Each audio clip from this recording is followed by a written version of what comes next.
दोस्तों, touring, hiking and foods channel के platform से मैं आपके लिए आज एक हाइकिंग टिप लेकर आया हूँ। दोस्तों, वो लोग जो हाइकिंग में इंटरेस्टेड हैं और स्पेशली विंटर के अंदर जब वो हाइकिंग करते हैं, स्नो कवर्ड ट्रैक मिलते हैं या बहुत ज़्यादा कोल्ड वेदर होता है, तो इसमें टिप ये है कि आपने चलते रहना है, आपने रुकना नहीं है।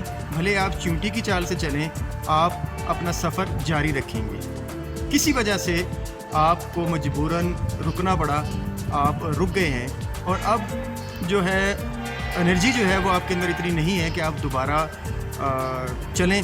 तो उसके लिए आपने अपने साथ कुछ खाने पीने की चीज़ें, स्पेशली ड्राई फ्रूट, खजूरें वगैरह, वो अपने साथ रखनी है। और एक अदद सब्ज़ मिर्च, जो देसी मिर्च होती है जिसे हम तेज़ मिर्च कहते हैं, वो ज़रूर रखें कि जब आप ये फील करें कि आप में एनर्जी की कमी हो गई है और आप नहीं चल सकते, तो आपने वो मिर्च ज़रूर चबा लेनी है। मिर्च चबाने के बाद आप में इतनी एनर्जी आ जाएगी कि आप अपना बकिया रास्ता जो है वो आसानी से तय करेंगे। शुक्रिया।